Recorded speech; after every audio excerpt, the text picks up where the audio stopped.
রমজানে ঘুরে দাঁড়াও, রমজানে পরিবর্তনের ফিকির করো। আমার বাপ, আমার ভাই, আমার ছেলেরা, নিজেদেরকে রহম করো, রমজান সুন্দর করো, রমজানে গুনাহ ছেড়ে দাও, রমজানে আল্লাহর ইবাদতে লাগো, 20 রাকাত তারাবি পূর্ণ করো, প্রতিদিন রোজা ঠিক মতো রাখো, বরকত হবে। 5 ওয়াক্ত নামাজ জামাতে পড়ো। কেন নষ্ট হইলা? সে তোমার মূল্যায়ন, তোমার এই চুল, তোমার এই প্যান্ট কোন ছাগলে দেখে? তুমি এই সমাজের কোন ভদ্রলোক, এই সমাজের মান্যগণ্য কোন মানুষ, দিন দরদি কোন মানুষ তোমাকে দেখে? কেউ কোনদিন তোমারে ডাকছে? কোনদিন বাবা তোমার এই অসাধারণ চুলের জন্য তোমার ধন্যবাদ? হ্যাঁ, সামান্যতম আমরা তো মনে করি না, কিন্তু অনুভব করি। কথার কথায় অহংকারের জন্য বুঝাইতেছি না, যেন আমি অনুভব করি আমরা যে অনেক মানুষ আমাদের মহব্বত করে, মুসাফা করে, হ্যাঁ, মাহফিলের জন্য বলে, তাহলে বুঝা গেল আমি অনুভব করি যে আমার অনেক মানুষ মহব্বত। আমার কথাটা বুঝেন, অনেক মহব্বতের যে কি পরিমাণ যন্ত্রণা, এগুলো এই নজরুল মোহাম্মদের দেখলেও বোঝা যথেষ্ট।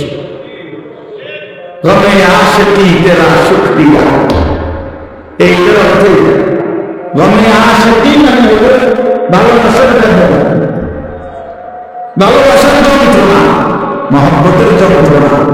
আল্লাহ তেরা শুকরিয়া মানে বুঝায় যে তোমার রাস্তায় যতবার যত দুঃখ পেয়েছি, তোমার ভালোবাসতে গিয়ে সবকিছুর জন্য তোমার শুকর যে আল্লাহ তোমার রাস্তায় দুঃখ বেদনা জামিলা নিয়েছে।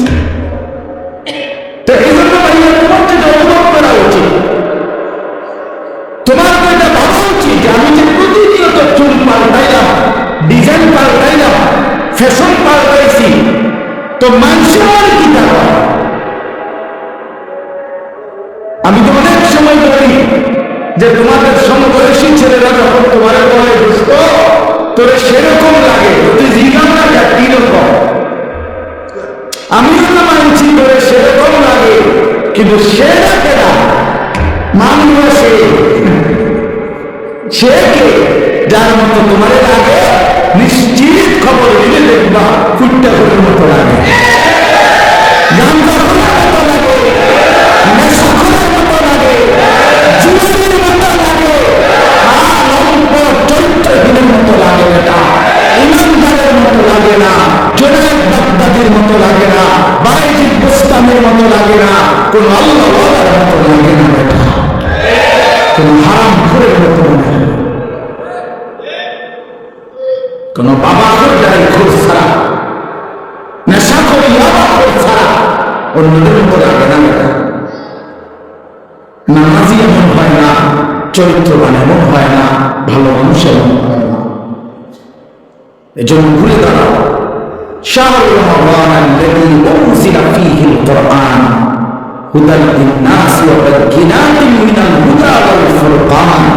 আল্লাহ বলছে, বান্দা, এই আজিমুশ শান কোরআন আমি দিয়েছি, এই কোরআন গোটা বিশ্ব মানবতার হেদায়েত, এবং হেদায়েতের কথা হলো বায়িনাতিন মিনাল হুদা।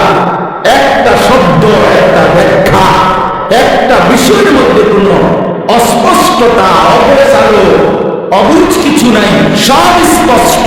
তুমি শুধু শোনো, 100 তুমি বুঝবা, তোমার আলো দেখাবে। ওয়াল ফুরকান, এবং কোরআনে একমাত্র হচ্ছে সত্য মিথ্যা, ন্যায় অন্যায়, হালাল হারাম, জায়েজ না জায়েজ, ভালো মন্দের মধ্যে পার্থক্য করে। তুমি ভালো মন্দ চিনবা না যদি কোরআন না চিনো, তুমি সত্য মিথ্যা বুঝবা না যদি কোরআন না চিনো, হালাল হারাম, জায়েজ না জায়েজ, উচিত অনুচিত, ন্যায় অন্যায় বুঝবা না। বাংলা বই দিলে হবে না, অঙ্ক ইংরেজি পদার্থ জীববিজ্ঞান বই দিলে হবে না, কোরআন চ্যালেঞ্জ করলাম নাই তো আমি, বাংলা অঙ্ক ইংরেজি পদার্থ এটা আমি করছি, আমি ভালো বই কথা। হ্যাঁ, আমি কোনটা দিয়ে বুঝে দেবেন? আর সত্য মিথ্যা পার্থক্যকারী বই কোরআন, কোরআন বাংলা অঙ্ক নয়, এগুলো নির্ধারিত কোনো বিষয় দুনিয়াবি উপার্জনের জন্য কোনো বিষয় শিখায়। পদার্থই বোঝায়, জীববিজ্ঞান জীবের বিষয়ে বোঝায়, রসায়ন বিজ্ঞান রসায়নের বিষয়ে বোঝায়, ডাক্তারি বিষয়ে বোঝায়, ইঞ্জিনিয়ারিং বোঝায়। কিন্তু সত্য মিথ্যা, ন্যায় অন্যায়, আলো অন্ধকার, হালাল হারাম, উচিত অনুচিত, ভালো মন্দ বোঝায় শুধুই আল্লাহর কোরআন। কোরআন বিহীন তুমি আলো পাইতে পারবে, কোরআন বিহীন তুমি সত্যের সন্ধান পাওয়া যাবে। অতএব আল্লাহ তাআলা বলছেন, বান্দা, কোরআন নাযিলের মাস রমজান, ফামান শাহিদা মিনকুম শাহরা ফালিয়াসুমহু। এই শেষ কথা হলো আল্লাহ বলেন, বান্দা, অতএব তোমাদের যাদের জীবনে রমজান আসে, তোমরা যারা সবালক রমজান পর্যন্ত পৌঁছবে, ফালিয়াসুমহু, তোমরা রোজা রাখো। ও কি মায়া করে আল্লাহ বলছে, আমার বান্দা শুনো, রোজা রাখো। আল্লাহ বলে, হায়াত যদি পাও, রমজান পর্যন্ত যদি পৌঁছো, রমজানের চাঁদ যদি দেখো না বান্দা, রোজা রাখো। রাইট? যদি বলি মাওলা রোজা রাখলে কি দিবেন পুরস্কার, আল্লাহ বলে, না, এক মাসে তোমার মুত্তাকি বানায়, এক মাসে মুত্তাকি।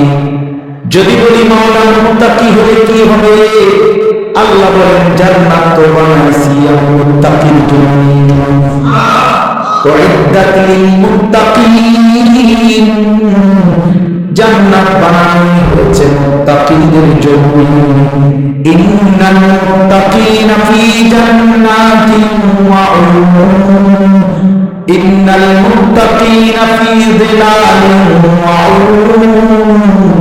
আল্লাহ বলেন, আমার মুত্তাকি বান্দারা জান্নাতেই বসবাস করবে।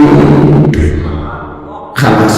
অতএব বন্ধু বা নওজোয়ান, শুধু ওয়াজের জন্য যেন ওয়াজ না হয়, শুধুই বললাম, শুধুই আমার এই মাহফিলওয়ালা নাকি দাওয়াত দিতে বহু পেরেশানি করতে হয়েছে, কেমনে জোড়া তালি দিয়ে সেলিং বই শেষ পর্যন্ত রাজি করাইছে। আলহামদুলিল্লাহ, সকলেরই ভালোবাসা আল্লাহ আছে, ঠিক না?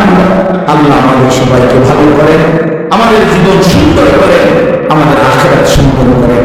কিশোর নওজোয়ান বন্ধু, আমি তো ধমক দিলাম, একদিন আফসোস করবা যে তোমার আরো কেউ ধমক দিত, বলো নাই ভাইয়া, বুঝো নাই, আজ তো আমি ধমক দিছি, মনে করো তোমার ফিরাইতে চেষ্টা করছি, কিন্তু যে তোমার ধমক দেয় ছেড়ে দিছে, সে তো তোমার অন্ধকারে ছেড়ে দিছে, ছেড়ে দিছে তো তোমার না। আমি তো ফিরাইতে চাচ্ছি, আমি তো ধমক দিয়ে আগাইতে চাইতেছি। যে দরদি হয় সে তো তার ছোট ভাই থাপ্পড় দেয়, আঘাত করে মার পিঠটা হইলেও তারে গুনার রাস্তা থেকে ফেরায়। যে দরদি হয় না সে রাগ করলে বলে, যা তার কপাল দেখা, যেটা মনে করবে এটাই উত্তম। আল্লাহ আমাদেরকে বুঝ দান করে। একটি কথাপূর্ণ বুঝবার জন্য ধারাবাহিক মনোযোগ জরুরি। কোরআন কারীমের মধ্যে আছে, আল্লাহ তাআলা বলেন, ওয়াদাক্কির ফাইন্না যিকরা তানফাউল মুমিনিন। আল্লাহ তাআলা বলেন, আপনি বারবার উপদেশ দিতে থাকেন। এই যাক্কির শব্দের অর্থ হলো বারবার, অর্থাৎ আপনি আপনার এই কথাগুলো বারবার করতে থাকেন। ফাইন্না যিকরা তানফাউল মুমিনিন, নিশ্চয়ই প্রত্যেকবার উল্লেখ করলে, যতবারই বলবেন ততবারই ঈমানদারদের উপকার হবে। এই একবার, দুইবার, 10 বার, 50 বার শুনতে শুনতে, বলতে বলতে 100 মিনিটের চাল অনুভূতি আসবে, ফিকির আসবে যে আমার বারবার বলতেছে, আমার প্রতি বারবার নারাজ হইতেছে, আমার তো আসলে বদনাম দরকার। তো একটা সময় তখন পরিবর্তন মুসিম। এই জন্য এটা খুব জরুরি, এই বারংবার প্রেশার দেওয়া, বারবার বলতে থাকে, বারবার বলতে থাকে। আম্বিয়া কেরাম নবীগণ মানুষদেরকে বারবার আল্লাহর দিকে ডাকতেন। 950 বছর একটানা হযরত নূহ আলাইহিস সালাম একই এলাকার মানুষকে একই অঞ্চলে আল্লাহর দ্বীনের দাওয়াত দিয়েছেন। এক জায়গায়, আজকে চিটাগাং, কালকে সিলেট, পরশু খুলনা, এমন না, একই অঞ্চলের মানুষ, মনে করেন একটা নির্ধারিত সীমারেখার ভেতরে এই মানুষগুলোকেই তিনি 950 বছর বলে গেছেন। হতাশ হন বলেই গেছে। আমাদের নবী সাল্লাল্লাহু আলাইহি ওয়াসাল্লাম যখন তায়েফের ময়দানে প্রথমবার কালেমার দাওয়াত দিয়েছেন, তখন সবাই প্রত্যাখ্যান করছে, কেউ গ্রহণ করে নাই নবীজির কালেমা, কেউই মানে নাই, বরং সবাই নিজেদের বাচ্চা ছেলে পেলেদেরকে দেয়া গেছে পাথর মেরে আল্লাহ নবী সাল্লাল্লাহু আলাইহি ওয়াসাল্লামকে তাড়ায় গেছে। কিন্তু কিছুদিনের ব্যবধানে ঠিকই এই তায়েফ থেকেও অসংখ্য অবৈধ লোক কালেমা পড়ে মুসলমান হয়েছে। তবে খন্দকের যুদ্ধের সময় এই তায়েফের একজন সাহাবীর বুদ্ধিমত্তা খন্দকের বিজয়ে অনেক বড় সহযোগিতা, সাপোর্ট হয়েছে। তাইলে নবী সাল্লাল্লাহু আলাইহি ওয়াসাল্লাম সেদিন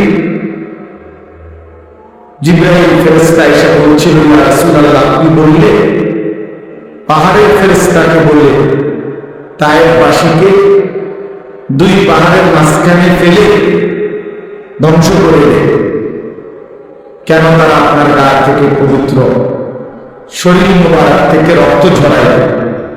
কিন্তু নবী সাল্লাল্লাহু আলাইহি ওয়াসাল্লাম বলছেন, ইন্নী লাম উবআস লাআন ওয়ালা গাদিবা ইন্নামা বুইসতু রাহমাতান। বলছেন জিবরাইল, আমি অভিশাপ দিতে আসি নাই, আমি শুধুই কেবল রাগ করতে আসি নাই, ধ্বংস করতে আসি নাই, আমি এসেছি রহমত হয়ে। রহমত হয়ে আমি যদি আমার উম্মত ধ্বংস করে দিই কথায় কথায়, তাইলে আমি কালেমার দাওয়াত দেব কাকে? কাজেই তিনি বলছেন নবী সাল্লাল্লাহু আলাইহি ওয়াসাল্লাম, জিবরাইল অপেক্ষা করো, আজ তারা ঈমান আনে না, ও চিরেই একদিন তাদের বংশধর, তাদের খানদানের কেউ হয়তো ঈমান আনে। এই জন্য এই বারবার শুনলে, বারবার বললে, বারবার বলতে থাকলে কলিজার মধ্যে একসময় ধাক্কা লাগে। একটা শক্ত পাথরের উপরেও যদি বারবার বৃষ্টির পানি পড়ে, একই জায়গায় ফোঁটা পড়ে, তো একটা সময় এই পাথরটাও ছিদ্র হয়ে যায়, কিছুটা ছিদ্র হয়ে যায়, দেখবে। এই জন্য বললাম আল্লাহর কথা মনোযোগ দিয়ে শুনলে ভালো, যে শুনে তার হৃদয় কথা, শুক্রবারে জুমার নামাজের বয়ান মনোযোগ দিয়ে শুনলে ধারাবাহিক 52 সপ্তাহ, 1 বছর, তো মানুষের জিন্দেগি পরিবর্তন হবে। এরপরে এরকম ওয়াজ মাহফিল ওলামায়ে কেরামের নসিহত তোমরা ছেলেরাও যদি আলাদা আলাদা মনোযোগ দিয়ে শুনো, একটা সময় দেখবা তোমার জিন্দেগি খুব সুন্দর হবে।